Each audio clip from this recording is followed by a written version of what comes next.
오늘 하나님께서 주신 은혜의 말씀은 구약성경 예레미야서 4장 1절부터 4절 말씀인데요.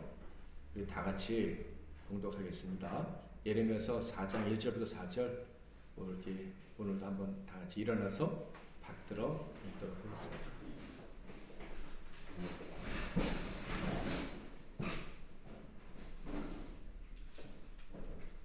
시작. 여호와께서 이르시되 이스라엘아 내가 돌아오려거든 내게로 돌아오라.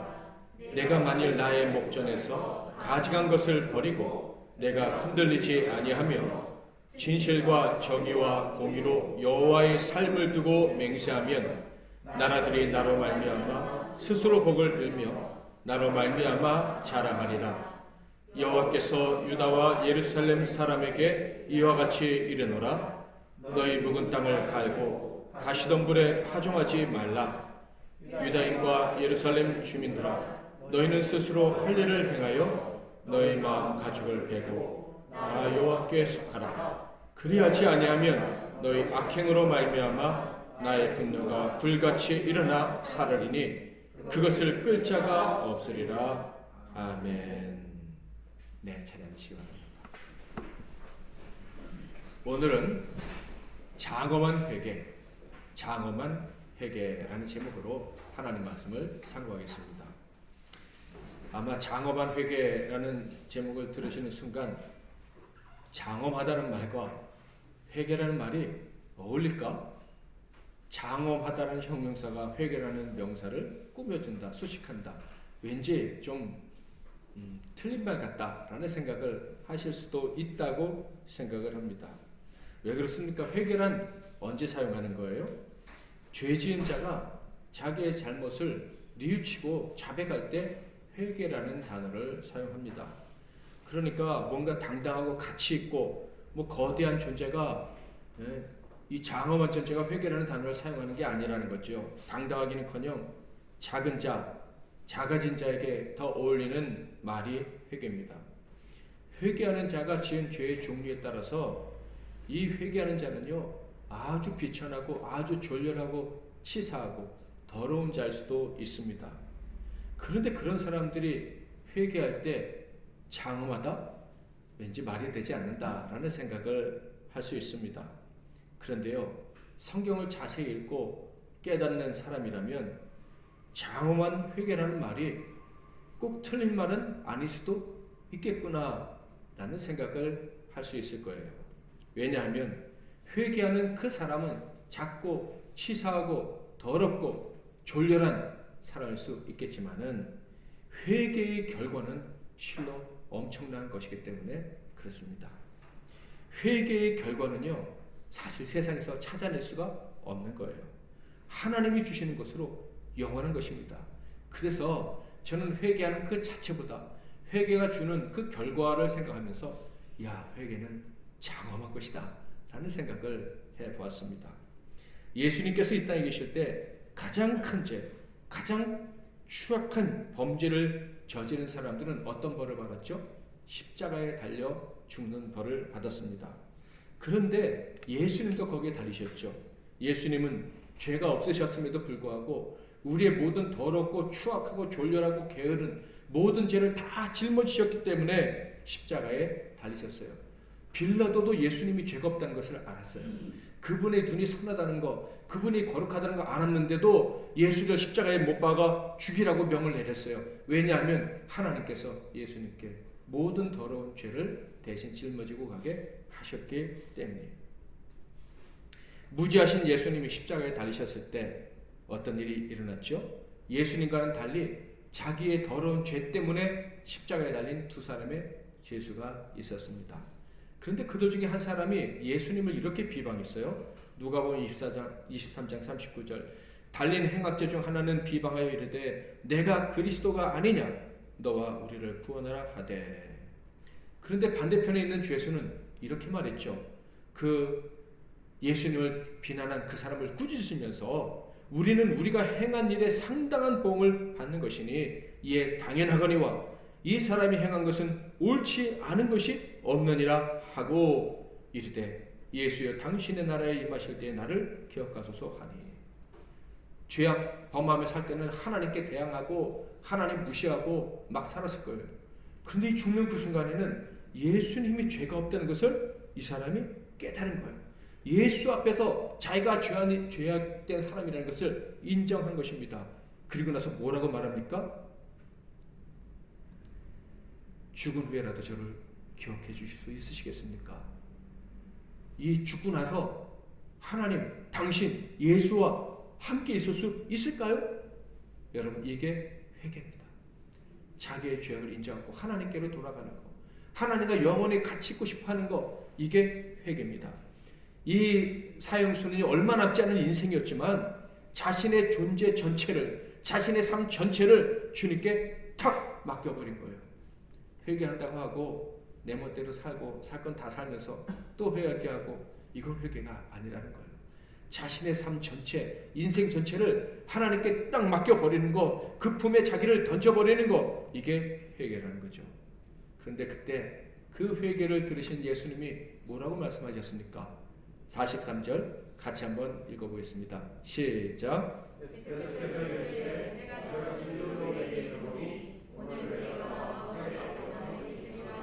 아멘. 여러분, 이 장면이 상상이 되십니까? 이 장면을 보면서 회개의 크기가 어느 정도일까?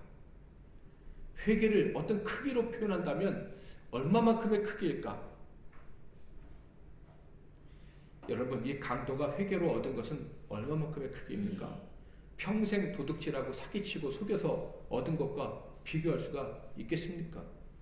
그 사람이 혹시 거대한 부자였다고 할지라도 이 회개의 순간 예수님께 받은 선물은 그가 지금까지 소유할 수 있었던 그 어떤 것과도 비교할 수 없을 정도로 엄청난 큰 거예요. 그래서 사람의 회개는 큰 거예요.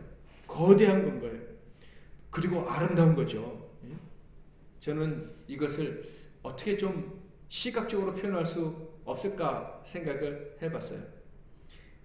사람이 회개하는 순간은요, 평생 헛되게 살다가, 평생 저주 아래 살다가, 잘하는 것이 하나도 없이 살다가 갑자기 복된 인생으로 바뀌는 거 아닙니까?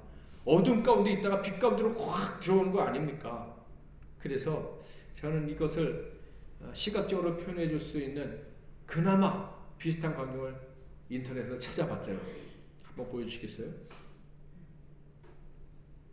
예, 북한산, 너무 빨리 들어갔어요. 만경대에서 찍은 일출 사진이라고 합니다. 그래서 인수봉이고요. 그림 같죠? 좀 장엄함이 느껴지시나 모르겠어요. 다른 사진, 예, 일출 사진, 주로 일출 사진을 보면 사람들이 뭐라고 말해요? 장엄하다. 그래서 생각해봤어요. 왜 장엄하다고 할까? 일출 사진을 이렇게 보면 다 장엄한 이런 말이 잘 나오거든요. 왜 그러죠? 그 해가 탁 떠오르는 순간에 세상의 어둠이 확 물러가니까. 그래서 장엄하다고 하는 건 아닐까. 감춰져 있던 것이 확 드러나니까 장엄하다 하지 않을까라는 생각을 해봤어요. 십자가에 달렸던 사형수가 회개하는 순간 벌어진 일이 그거 아닙니까?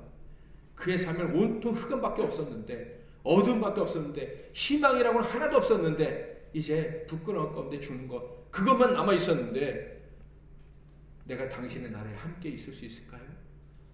나는 죄인입니다. 거룩하신 당신의 세계로 내가 들어갈 수 있을까요? 죄 없는 세상으로 갈 수 있을까요? 라고 말한 순간 예수님이 네가 나와 함께 낙원에 있으리라. 회개와 그 회개의 결과는 장엄한 일출보다도 더 대단한 것이다. 가장 비천한 자가 가장 고귀한 자와 영원히 함께할 수 있는 정말 이루 말할 수 없는 신분 상승의 역사가 나타난 순간이죠. 자, 그렇다면 여기서 우리도 질문해 봐야죠. 그렇다면 우리의 회개도 하나님이 그렇게 보실까? 우리가 지금까지 하는 회개, 그리고 지금 하고 있는 회개도 하나님이 이야, 너의 회개는 대단하다, 장엄한 거야, 네가 회개하는 순간 어둠이 싹 물어가고 빛으로 가득하구나, 이렇게 말씀해 주실까? 예레미야서를 읽어보면 반드시 그런 건 아닌 것 같아요. 예레미야서 2장 3장을 읽어보면 거짓 회개가 만연하다는 것을 하나님이 아시는 거예요. 한 사람이 회개하는데 거짓이에요. 그렇다면 하나님이 그 회개를 통해서 그에게 장엄한 세상을 열어주실까요? 그 회개가 장엄한 것이라고 말씀하기커녕 혐오스럽다라고 하시겠죠. 5장에는 이런 말씀까지 하셨습니다. 예레미야 5장 2절 시작. 그들이 여호와께서 살아계심을 두고 맹세할지라도 실상은 거짓 맹세니라. 하나님 앞에서 회개할 뿐만 아니라 맹세까지 하는데 다 거짓이래요. 그러니까 모든 회개가 하나님 앞에서 다 장엄한 것은 아니겠구나라는 것을 알 수가 있어요. 그러므로 회개가 장엄하다라고 한다면 사람의 회개가 언제나 장엄하다라는 의미가 아니고, 진정한 회개가 있다면 하나님은 그 사람의 회개를 통해서 장엄한 세상을 열어주신다. 이런 의미에서 회개는 장엄한 것이다 라고 말할 수 있을 것 같습니다. 자, 그렇다면 우리 믿음의 사람들, 회개의 길을 우리는 받았잖아요. 이런 사람들은요, 바로 하나님께 회개할 수 있는 자신을 안다면 내 삶에 어떤 역사가 펼쳐질 걸 기대돼요? 내 삶에 가득 차있던 나를 짓누르던 어둠이 갑자기 쫙 몰려가고 빛이 찬란하게 비칠 그날이 올 수 있다는 것을 기억하고 하나님께 회개 기도를 해야 되는 거예요. 그러니까 회개할 때 눈물을 흘리면서, 어떤 때는 눈물이 안 나와서 막 어렸을 때는 제 눈물을 짜면서 이게 회개가 맞나? 뭐 이런 식으로 회개를 했는데, 성경적으로 말한다면 회개할 때 마음은 아프지만 동시에 하나님이 얼마나 나를 불쌍히 여기시고 나에게 은혜 베풀어 주실까 기대하면서 회개 기도를 올려야 된다 하는 거예요. 그래서 아시잖아요. 기도 응답을 위해서 가장 선행되어야 되는 게 회개다. 회개가 있어야 하나님의 응답, 하나님의 역사를 경험한다 라는 것을 여러분은 신앙생활하면서 계속 배워왔을 것입니다. 회개하기만 하면, 진정으로 우리가 하나님 앞에 나가서 우리의 전 존재를 바치면서 하나님께 돌아갑니다 라고 회개하기만 하면, 태양이 갑자기 어둠이 있던 세상을, 어둠을 다 몰아내고 그대로 드러내는 것처럼 그 엄청난 역사, 우리의 감춰져 있는 우리의 가치, 그들을 드러내서 하나님이 사용하시는 그 역사가 나타나게 될 것입니다. 예레미야 4장은요, 이 회개와 관련된 아주 유명한 구절이 있죠. 3절과 4절 말씀입니다. 자, 같이 한번 또 읽어보겠습니다. 시작. 여호와께서 유다와 예루살렘 사람에게 이같이 이르노라. 너희 묵은 땅을 팔고 장막물에 거하지 말라. 유다인과 예루살렘 주민들아, 너희는 스스로 할례를 행하여 너희 마음 가죽을 베고 나 여호와께 속하라. 그리하지 아니하면 너희 악행으로 말미암아 나의 분노가 불같이 일어나 사르리니 그것을 끝자가 없으리라. 3절과 4절 말씀이 각각 호세아서 말씀 그리고 신명기 말씀과 연결이 돼요. 호세아는 예레미야 선지자보다 조금 앞서서 활동했던 선지자인데, 그분이 묵은 땅을 가려고 이야기를 하셨었죠. 호세아 10장 12절 너희가 자기를 위하여 공의를 심고 인애를 거두라. 너희 묵은 땅을 기경하라. 지금이 곧 여호와를 찾을 때니 마침내 여호와께서 오사 공의를 빛처럼 너에게 내리시리라. 3절에 너희 마음 가죽을 베고, 이 말은 마음의 할례를 받으라는 신명기 말씀을 반복하신 거예요. 10장 16절 그러므로 너희는 마음의 할례를 행하고 다시는 목을 굳게 하지 말라. 30장 6절 내 하나님 여호와께서 내 마음과 내 자손의 마음의 할례를 베푸사 너로 마음을 다하며 뜻을 다하여 내 하나님 여호와를 사랑하게 하사 너로 생명을 얻게 하실 것이며. 이 말씀들을 통해서 회개의 가장 중요한 요소가 무엇인지 알 수 있어요. 빛이 어둠을 몰아내는 것처럼 회개는요, 완전히 새로운 삶을 만드는 거예요. 그 사람이 땅이라면 쓸모없는 땅에서 가치 있는 땅이 되게 하시고, 그 사람의 마음이 망가졌었다면 완전히 깨끗한 마음으로 바꿔주시는 게 회개다. 여러분, 인생을 좀 고쳐보려고 하시는 분이 계십니까? 좀 잘 살아보고 싶은 분이 계십니까? 되나요? 뭔가 좀 성공적이고, 뭔가 좀 더 성실하고, 남들에게 좀 따뜻한 마음을 가지고, 시간을 좀 알차게 쓰면서 살아가는 인생이 되고 싶습니까? 되십니까 그게? 안 되잖아요. 어둠이 너무 가득 차서. 지난주에 우리에게 사명이 있다 그랬잖아요. 근데 사명을 가지고 살아야지 해도 되나요? 안 되잖아요. 이 우리 안에 있는 어둠, 무능, 절망이 몰려나가야 되는데 이게 안 나가잖아요. 근데 이걸 내보내는 방법이 뭐라고요?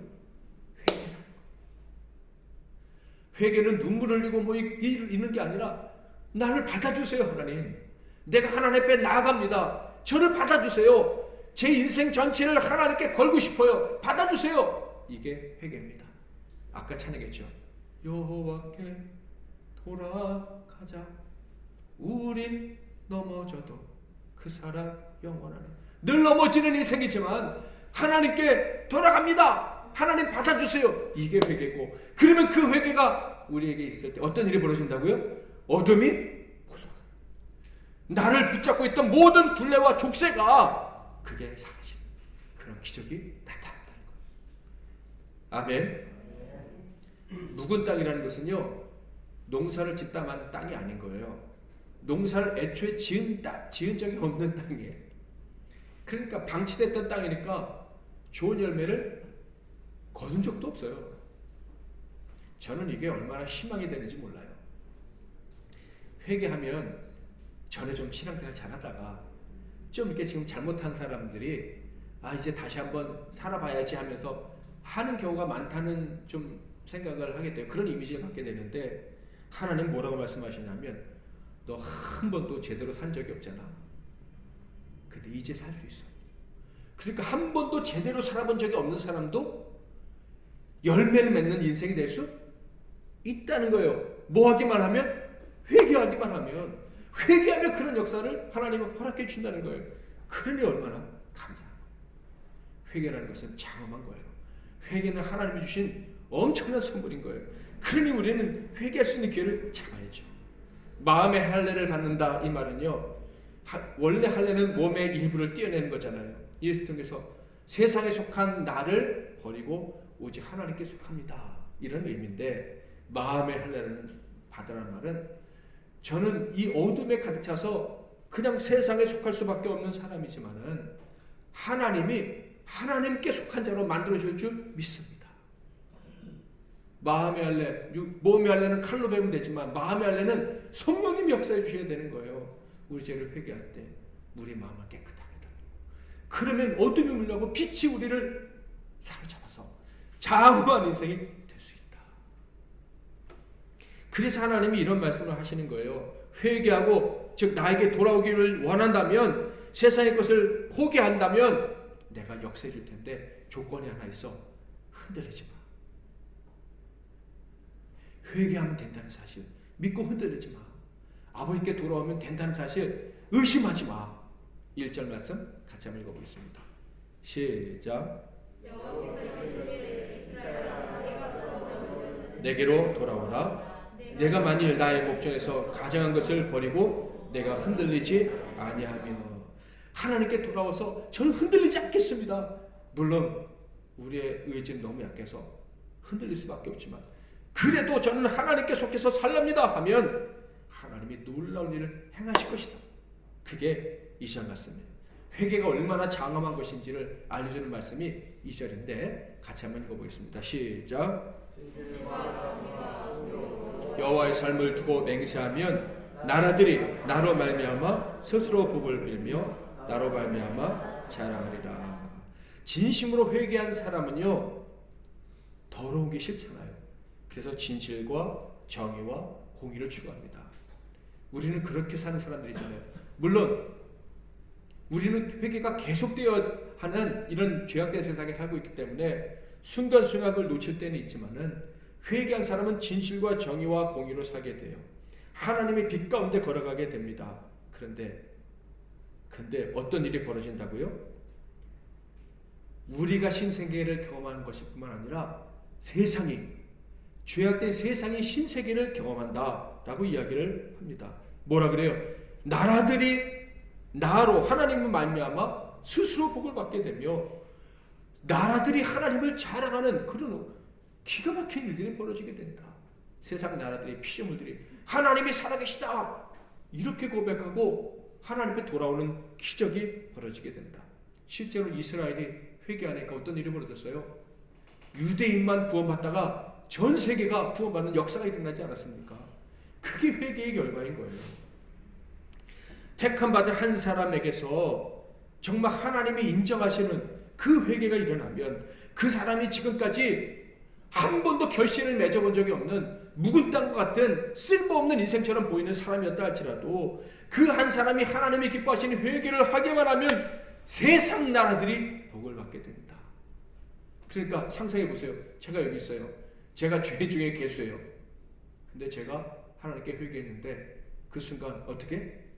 빛이 마치 저에게서부터 쫙 나는 것처럼 나가서 세상 사람들이 야 정말 하나님이 계시는구나. 나도 구원받아야겠구나. 나도 바르게 살고 천국 가야겠구나 하는 그런 기적이 일어나게 된다는 말씀이에요.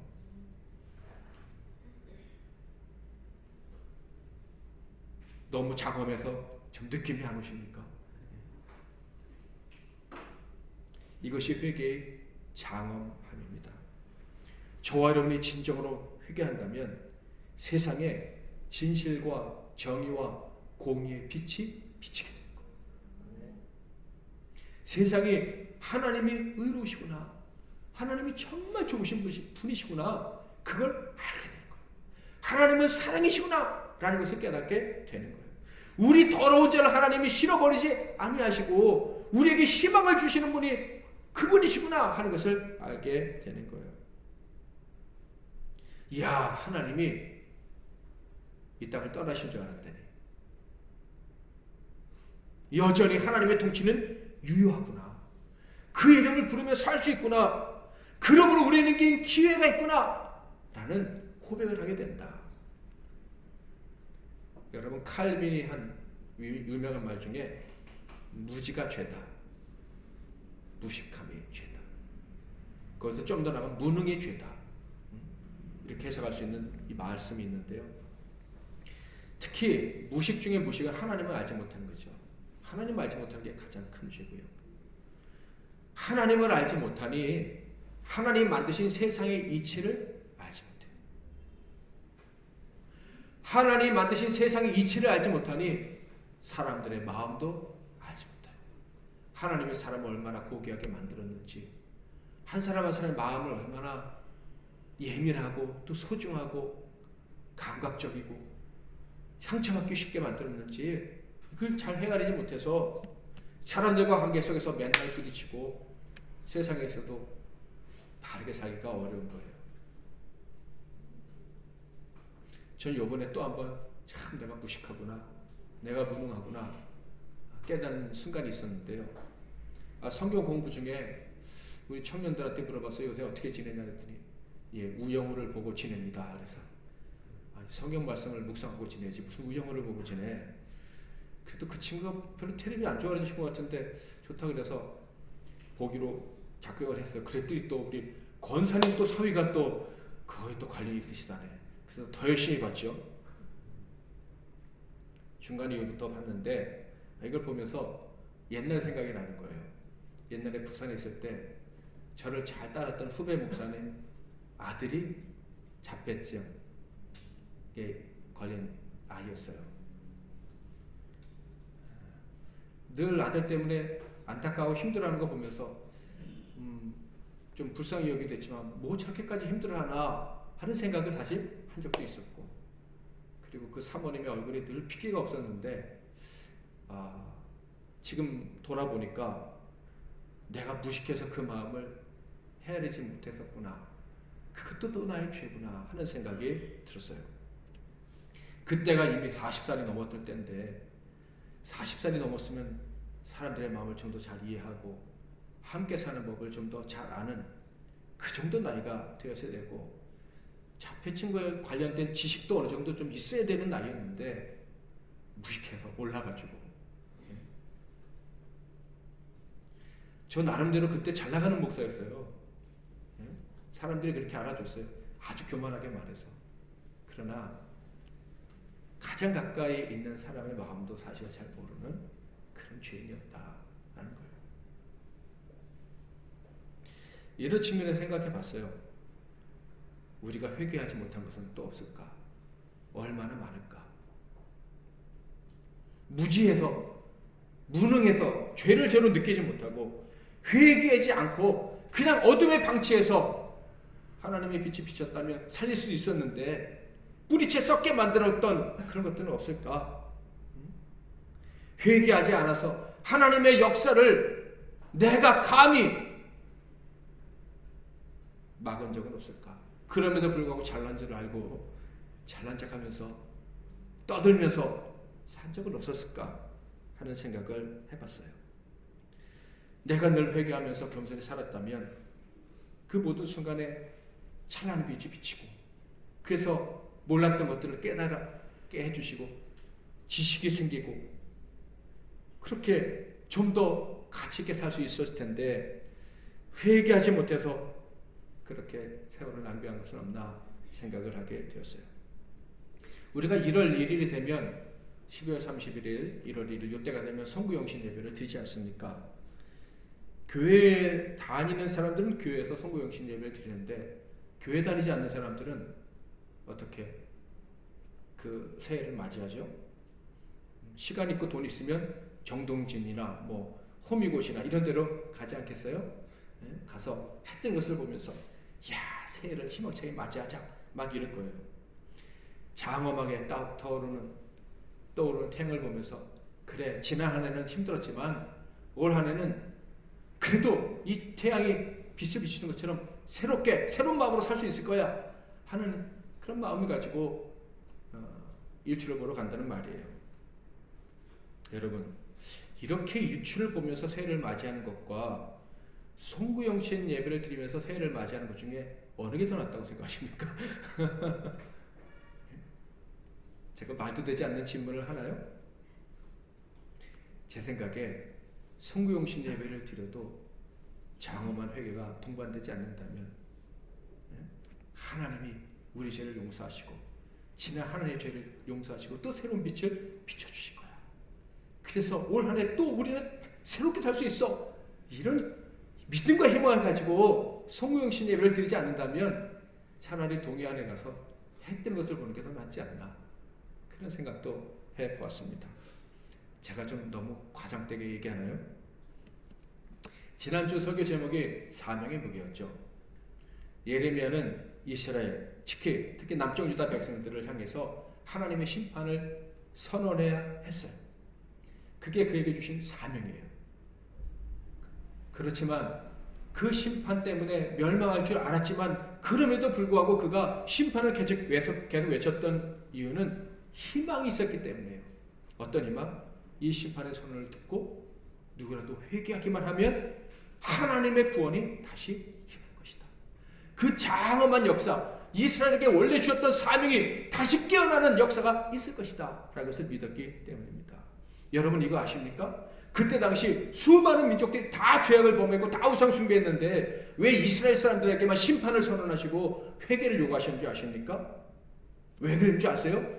이스라엘 사람들만 유일하게 예레미야처럼, 예수님처럼, 예수님의 제자들처럼, 저와 여러분처럼 사명이 있기 때문입니다. 이스라엘 민족은 사명 있는 민족이에요. 그래서 하나님이 심판을 외치시고 회개를 요구하신 거예요. 왜? 이스라엘이 회개할 때 전 세계의 복음의 빛이 찬란하게 비치게 될 것을 아셨기 때문이에요. 그것이 하나님의 계획이라 이스라엘 사람들에게만 회개하라고, 회개하지 않으면 심판이 임한다고 외치신 거예요. 사명이 없는 사람들은 죄를 짓든지 말든지 내버려 두시는 거예요. 하나님과 상관이 없어요. 그래서 사명 있는 사람들은 회개해야 되는 거예요. 그 사람들이 살려야 될 사람들이 얼마나 많은데, 그 사람들이 비춰야 될 빛이 얼마나 많이 퍼져나가야 되는데 하나님이 내버려 두시겠어요. 그래서 일꾼이 없다 하시면서 빨리 일꾼이 되라 하면서 회개하라 하시는 거예요.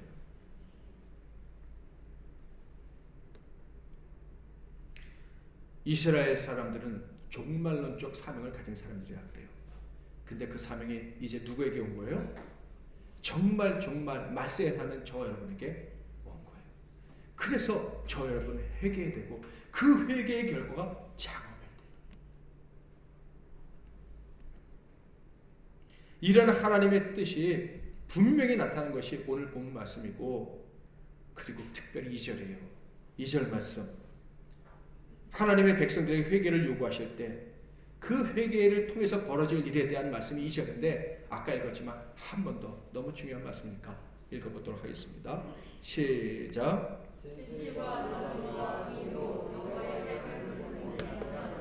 나라들이 나로 말미암아 스스로 복을 빌며 나로 말미암아 자랑하리라.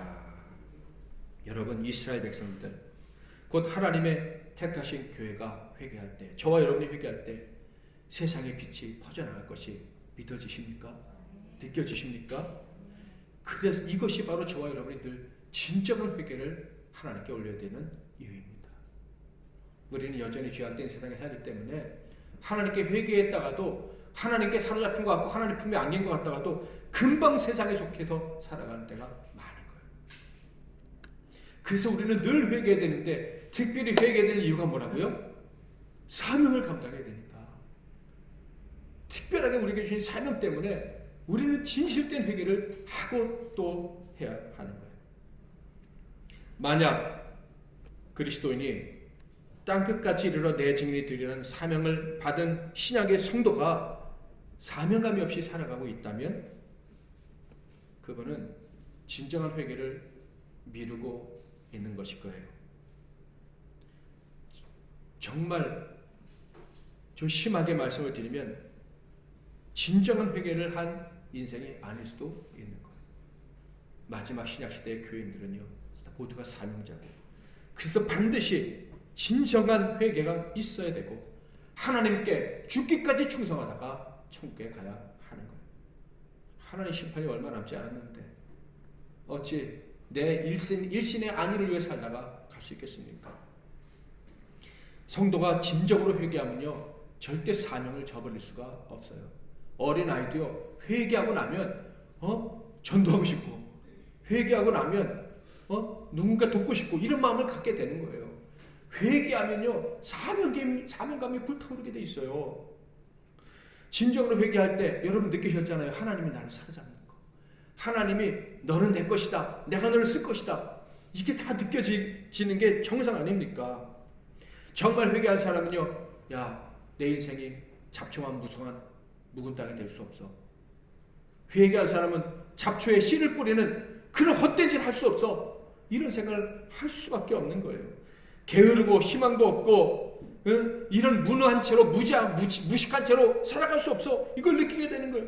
그래서 하나님을 알려고 더 애쓰고 사람들의 마음과 그 어려움을 이해하려고 노력을 하게 되는 거예요. 진정으로 회개한 사람은 그 장엄한 사명의 무게를 견딜 수가 없어서 좀 더 노력하고, 게으르면 내가 왜 이렇게까지 살지 못하나 하며 칙칙질하면서 그렇게 살아갈 수밖에 없는 거예요. 하나님 말씀하십니다.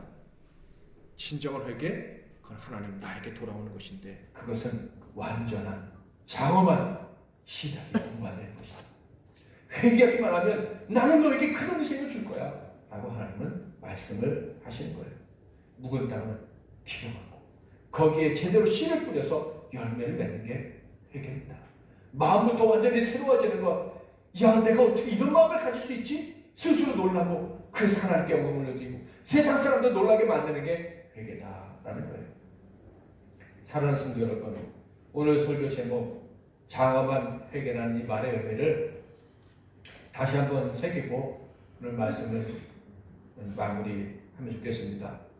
먼저 회개는요 결코 간단하고 가벼운 것이 아님을 기억했으면 좋겠습니다.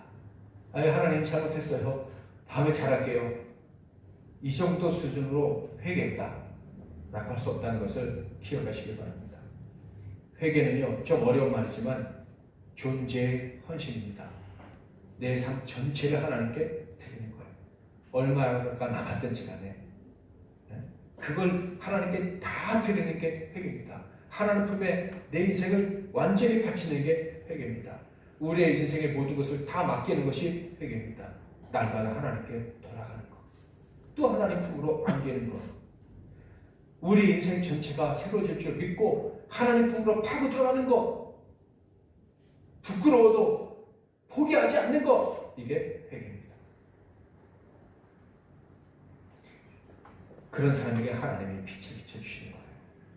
그를 통해서 세상이 밝아지는 엄청난 빛. 과연 나에게 이런 능력이 있었을까? 내가 이런 가치 있는 삶을 살 수 있었을까? 도대체 어떻게 나에게 이런 일이 벌어지지? 깜짝 놀랄 정도로 회개는 그렇게 대단하고 장엄하다고 표현할 정도로 거대한 것입니다. 이 회개를 통해서 인생이 변화되는 것은요, 사실 그 사람의 건강, 나이, 재정, 학벌 아무 상관이 없습니다. 회개하면 그 순간 빛이 비쳐서 세상이 변화되는 거예요. 그래서 고린도서 4장 16절 같이 한번 읽어볼까요? 시작. 그러므로 우리가 낙심하지 아니하노니 우리의 겉사람은 낡아지나 우리의 속사람은 날로 새로워. 진정으로 회개한 사람은 날마다 새로운 삶을 산다는 얘기고요. 시편에 보면요, 나이가 들어서 머리가 휘어질 때에도 회개하는 사람은 사명을 감당할 수 있다고 말씀하십니다. 71편 18절 하나님이여 내가 늙어 백발이 될 때에도 나를 버리지 마시며 내가 주의 힘을 후대에 전하고 주의 능력을 장래의 모든 사람에게 전하기까지 나를 버리지 마소서. 92편 13절 14절은 다 같이 시작. 이는 여호와의 집에 신겼으며 우리 하나님의 뜰 안에서 건축하리로다. 그는 늙어도 여전히 결실하며 진액이 풍족하고 빛이 청청하니. 아멘. 세상은요, 하나님 영광을 보기를 원합니다. 본능적으로, 심지어 하나님을 대적하는 사람조차도 하나님이 계시다면 그 빛에, 그 장엄한 빛에 압도되고 싶어요. 압도돼서 그 빛이 이끄는 세상이 있다면, 그 빛이 이끄는 삶이 있다면 그 삶을 가고 싶어 하는 거예요. 오히려 기독교를 더 박해하고 대적하는 사람일수록 그 빛이 있다면 나를 좀 끌어봐 주세요 라는 마음을 가진 사람이 많아요. 그런 사람을 살리기 원한다면, 그런 사람이 정말 우리가 도움이 되기를 원한다면 우리에게는 진정한 회개가 있어야 합니다. 그 회개가 늘 계속되어져야만 하는 거예요. 그 회개와 함께 우리 인생 전체 존재를 걸고 하나님께 헌신한 삶이 계속 이어져야 하는 거예요. 우리의 죄와 무지를 인정하고 하나님의 능력이 우리를 사로잡아서 우리를 살려달라는 그런 우리의 영혼을 다 바친 회개가 계속 있을 때 정말 하나님을 만나고 싶은 사람들이 하나님 만나고 천국에 있구나, 나 같은 데도 받아주시겠구나 하면서 남은 생을 살다가 천국에 들어갈 수가 있는 거예요. 사랑하는 성도 여러분, 여러분의 삶에 진정한 회개가 있으십니까? 진정한 회개를 하나님께 올려드릴 수 있기를 바랍니다. 하나님은 지금도 말씀하셔요. 회개하지 않을 줄 알았던 유다 사람들에게도 회개하라 회개하라 말씀하셨는데 예수 그리스도로 말미암아 구원받은 사람들에게 얼마나 더 간절히 회개하라고 요청을 하시겠습니까? 우리의 회개는 장엄한 거예요. 대단한 거예요. 엄청난 능력을 가지고 있는 거예요. 그 회개를 하나님이 하라고 하셨는데 왜 그 기회를 놓치시겠습니까? 회개할 기회를 붙잡으시고 하나님 앞에 돌아와 하나님이 허락해 주신 그 멋진 인생 다 사는 우리 교회와 우리 성도님들 될 수 있기를 주님의 이름으로 축복합니다.